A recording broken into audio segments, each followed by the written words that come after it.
Hello everyone, how's it going? I am the Average Guy 1983. Thank you very much for watching the video today. In today's video, I'm going to be basically talking to you guys about the DDM tuning 55 watt Accu V2 LED fog light in an H11 and LED headlight in an H13.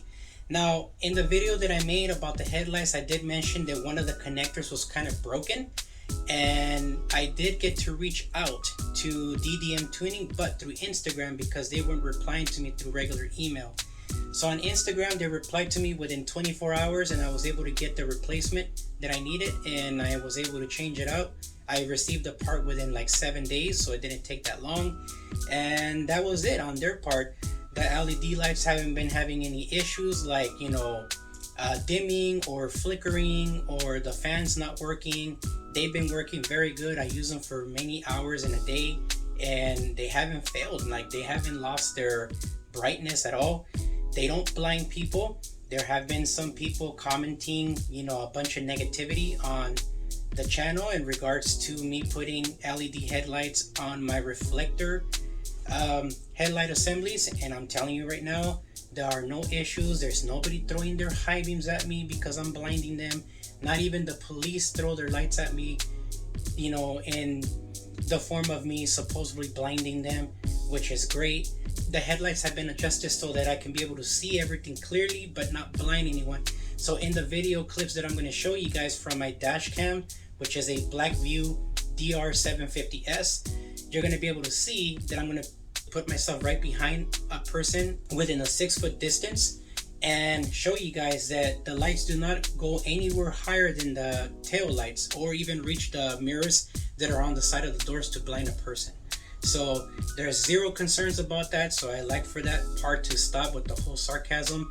There's like this weird group of people that swear that people like myself who have cars with reflector headlight assemblies should not be having either HID or LED headlights.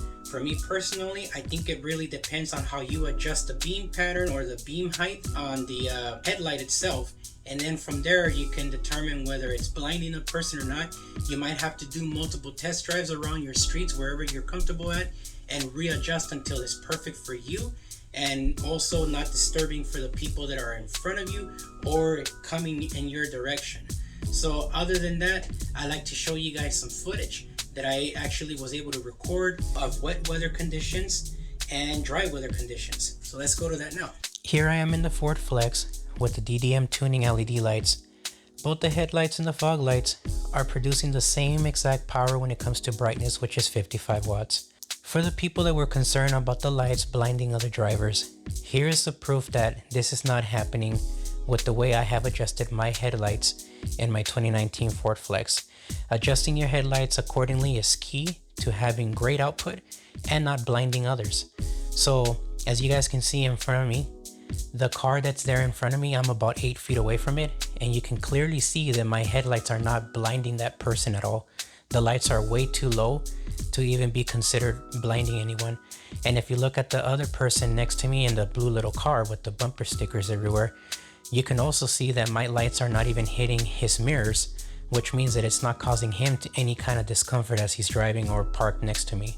Hopefully that clears up any misinformation that people are spreading about LED lights also not being able to be used in reflector headlights. So other than that, I would love for you guys to please focus on the floor, on the street, basically the pavement, those white markings and yellow markings that you see on the floor, as well as the street signs and the highway signs and highway markings on the floors.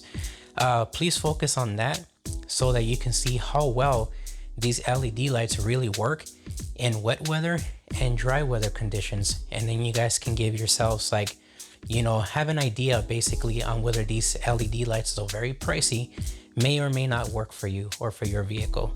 So with that said, I'm gonna go ahead and mute myself here and let you guys enjoy the rest of the video, and I'll chime in when the time comes. So thank you very much guys, and please enjoy the rest of the video with music in the background.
at this refined gentleman. He decided to flip me off in his little Cozy Coupe.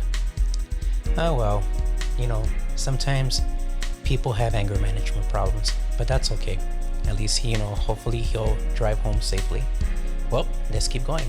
Alrighty guys, so now I would like to give you guys my final thoughts on the LED lights and how they're working.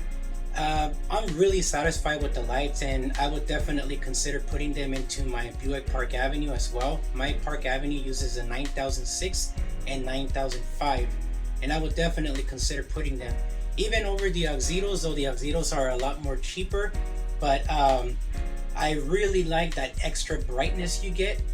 Of course, you pay more for it, but you get a really good brightness level from those lights, and they work great. And for me, even though I have them on reflector lights like you've already seen in the video, as long as you have the height adjusted properly on the light beam, you don't have to worry about blinding anybody, or basically, not being able to have good performance for yourself when you're driving in the street. You'll be able to see the floor perfectly fine, and even the street signs perfectly fine without blinding anyone. So overall, I think this is a really good go. I think if you're interested in these LED lights, I'm not affiliated with them, but you can go ahead and get those if you have the money for them, because the prices keep going up from the time that I bought. So I would suggest you go to ddmtuning.com and look for those Accu V2 LED lights and just see what the pricing is for your specific vehicle and the size that you have to put on yours, because that could vary based on the design of the bulb. But other than that, I'm really happy with them, and I'm going to be doing a review of the GTR lighting LED switchback lights as well, so I can give you guys some opinion on what it looks like at night and how they've been performing. And yeah, so look forward to that video. Behind me here, I'm actually already working on my basement. I did a lot of clearance here to make things look a little bit clean. I have a big mess behind me of wiring and everything, because I'm putting electrical piping all over this area here where the table's gonna go, and I have a bunch of other little things that I'm gonna be putting together. And I have way more Mobile Solutions templates. I have a bunch of stuff. I have the circle stuff here for subwoofers in this box, and then in this other bigger box here, I have the other trimming on here where you get what is this thing here to be able to make your own custom box designs or beauty panels. So this is going to be pretty cool, and I have to make space for this somewhere here, or buy another set of slat boards and put that together. I have a lot more than this, including some router bits as well, so I have to make space for all of that here. It's going to take me several months because a lot of the things that I ordered are back ordered, but I don't want to cancel them because I got them for a pretty decent deal, and the prices have gone up by several $100s since the time that I made this pre-order, or basically purchase. So I'm gonna go ahead and let this video go from here. Thank you very much guys for tuning into the video. I hope you guys enjoyed what I had to offer, including that crazy guy that flipped me off in his little Cozy Coupe. And yeah, we'll see what happens next with these GTR lighting for the switchbacks. Talk to you guys soon. Have a good one.